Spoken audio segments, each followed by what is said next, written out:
Welcome to Everyday Greatness, a nice little show proudly brought to you by major sponsor ARA Group, one of Australia's greatest supporters of community projects.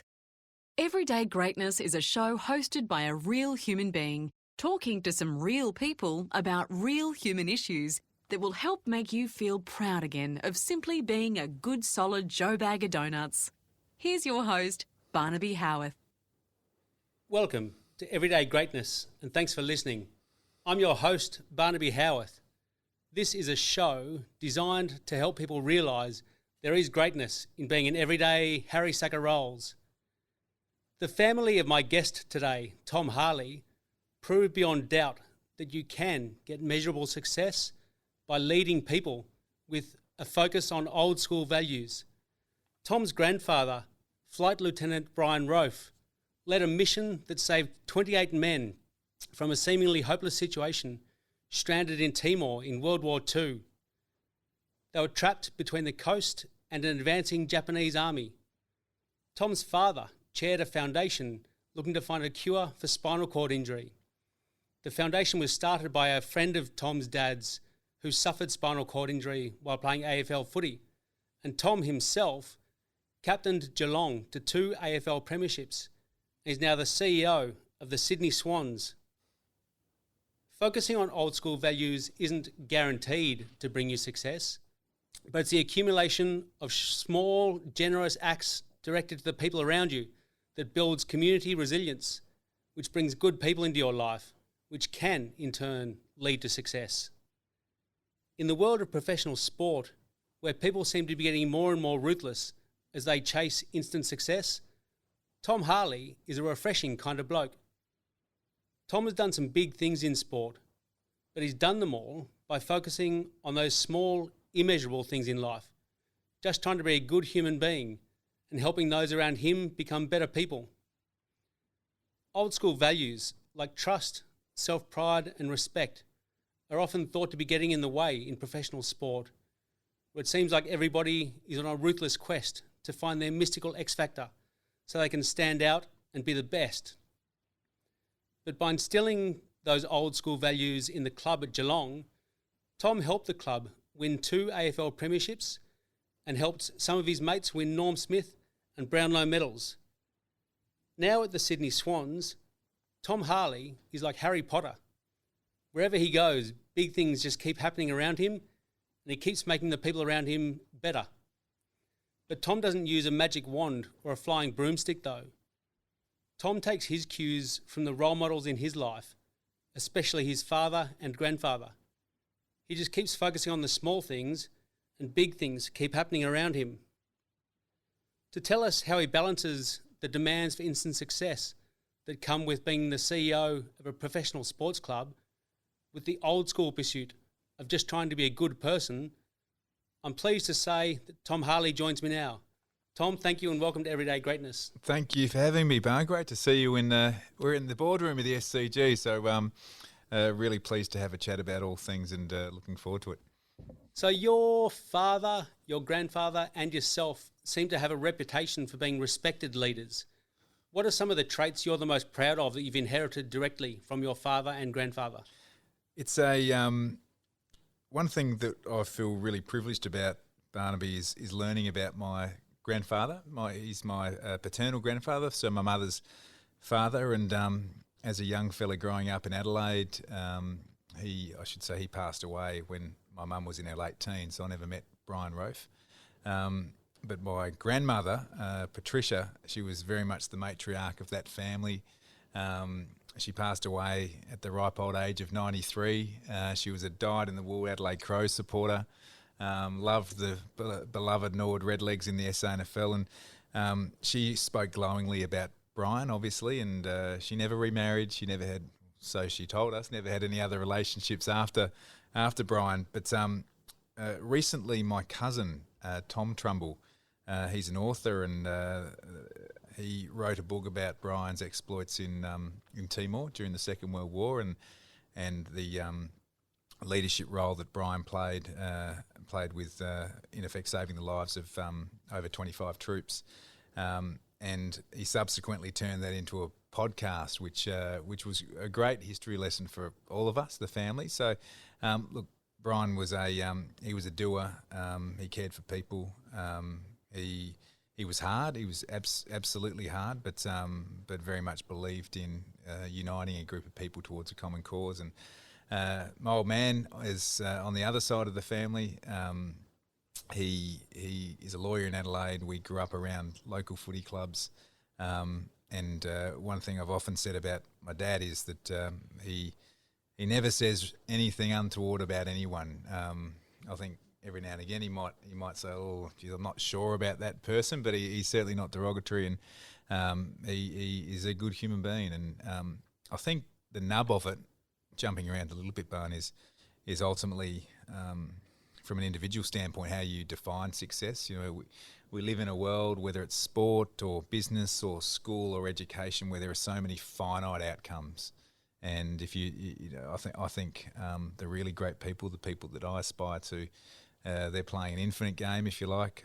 Stealing some words from Simon Sinek, who's an author, but they focus on being true to themselves, upholding their values, and not being short-sighted around immediate success, and therefore, by extension, define success in a less tangible way. So it's certainly something that I've tried to emulate. I've still got a bloody long way to go, but have been unbelievably fortunate to have been part of a family where I've had really great role models and been able to have a career both on and off the field in the game that I love.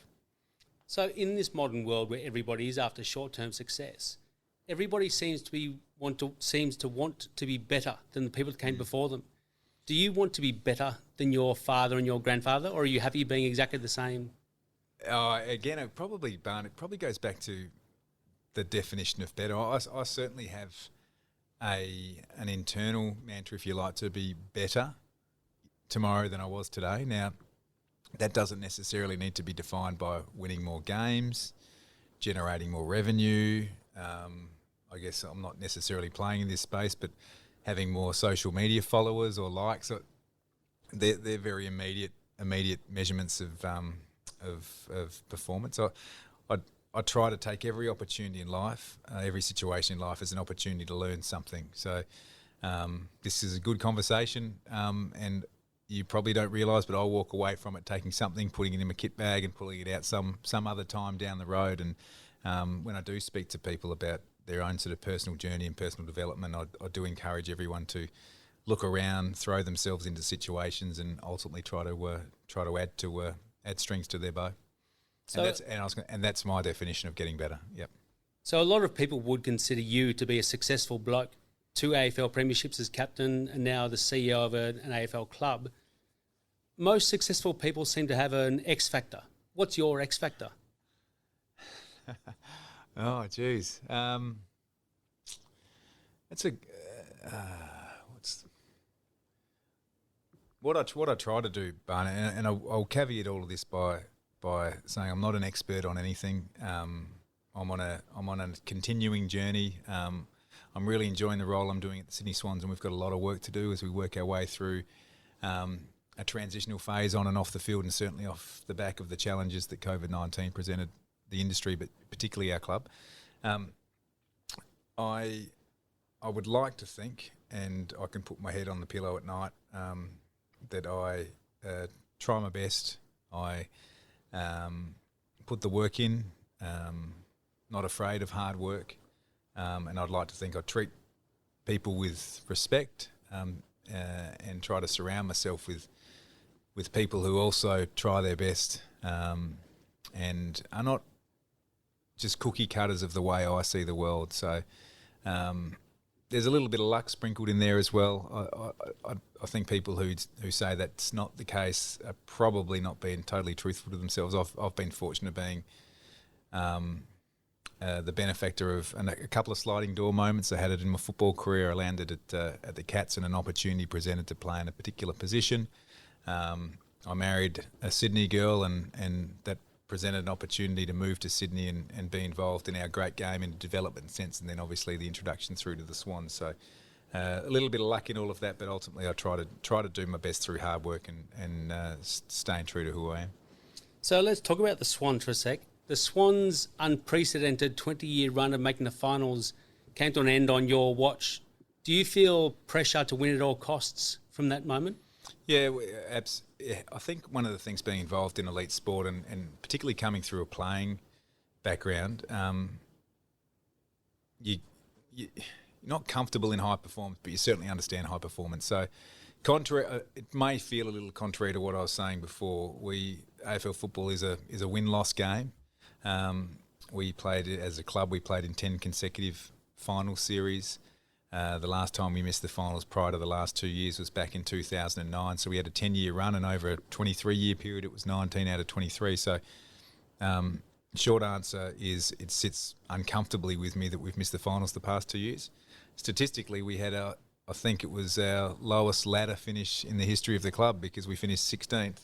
And there's only been 18 teams in the comp for the last couple of years, so it's a bit of an anomaly. But I'm as restless as anyone around on-field success. I guess what I need to constantly remind myself of and bring people along with us is that we're on a path, and we're on a path to sustained on and off-field success. And the model that we're working through at the moment is slightly different to the ones we've had to work through previously. So certainly won't rest up, and looking forward to getting the Swans back at the pointy end of the season.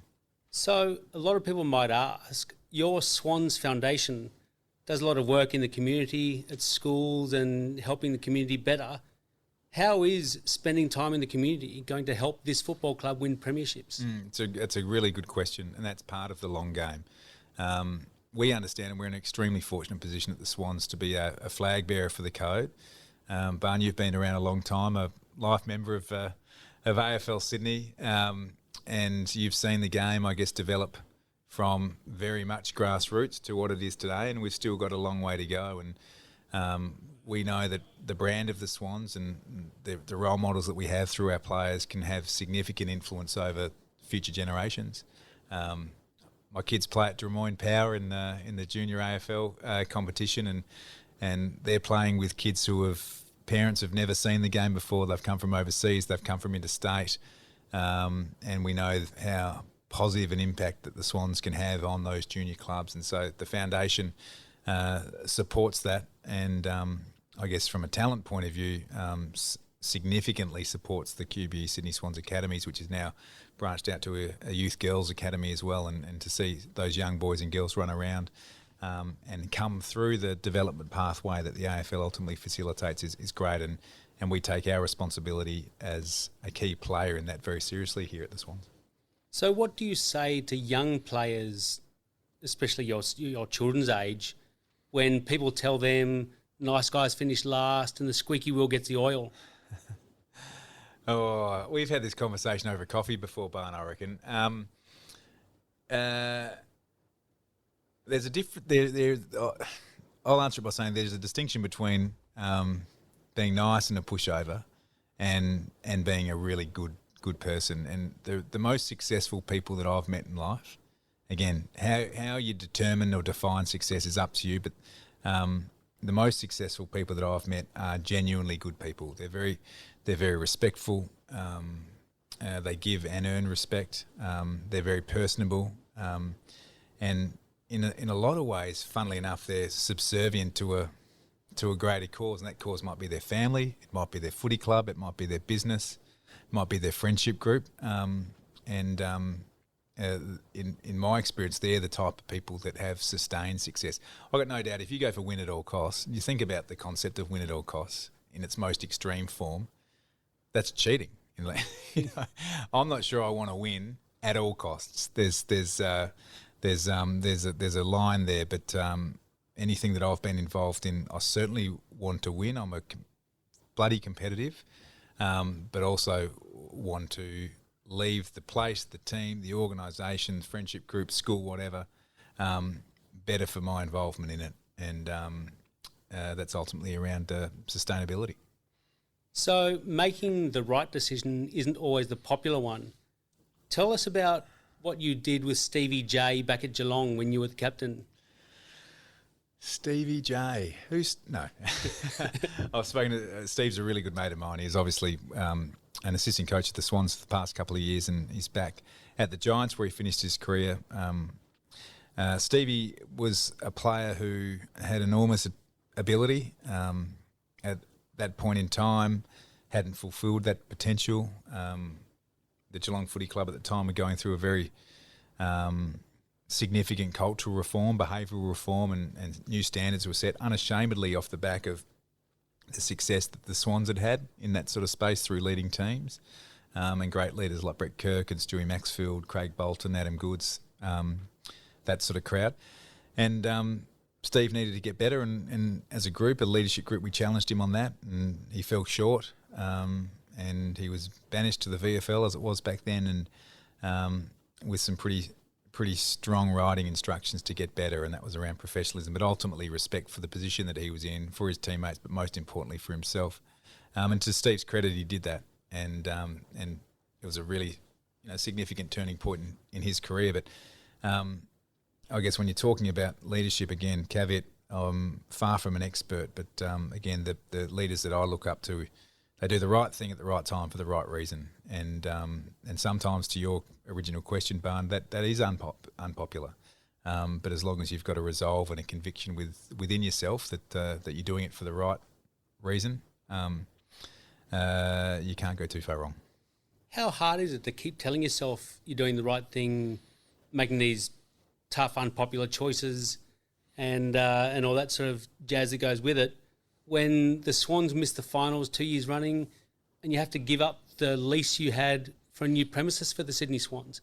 How hard is it to say you're doing the right thing when those big bad things happen? Well, I mean, COVID-19 had significant impact on the world, clearly, and still having it, and certainly organisations, and certainly sporting organisations. And that's if we use the Royal Hall of Industries as an example, and for the listeners who aren't familiar, it was a 27-year lease of a state significant building just down the road here from the SCG, and we'd worked for the best part of a decade to secure that lease.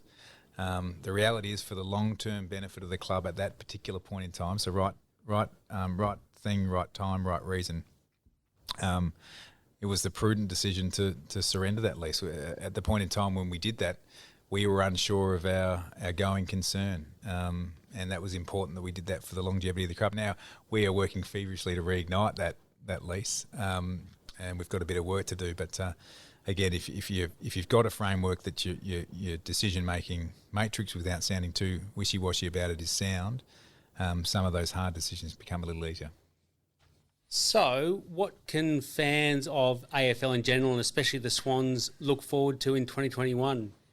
Hopefully crowds, Barn. That's the main one. So we haven't had a meaningful crowd at the SCG since round 23, 2019. It was a great day. We knocked off the Saints. Buddy's 300th. He kicked 4. Kieran Jack, Jared McVeigh, Nick Smith, Reg Grundy, all retired. It was the Pride game as well. As a fantastic day. So we're looking forward to welcoming back a meaningful crowd. Round 2 against the Crows. It's a twilight game on March the 27th, a Saturday afternoon. I would encourage everyone to come along. I'd encourage everyone to buy a membership too, to help the security of the Swans. We need you now more than ever. But that's the main thing we're looking forward to. And then as far as performance goes, we're developing as a team. We've got a good young squad that's coming through that's played relatively a bit of footy together at a very young age. And we think we've got the nucleus on our squad at the moment of our next really, really good team. So new household names for Swans fans. Some of them, like Heaney, Mills, Blakey, now Braden Campbell and Errol Goulden, have come through the academy, and looking forward to seeing them develop and work our way back up the ladder to get back to the finals where I know you want us to be, Barn. Outstanding. Go you Swans. Tom Harley, thank you so much for joining me on Everyday Greatness. Thank you all for listening. Thank you to the ARA Group, our major sponsor for Everyday Greatness.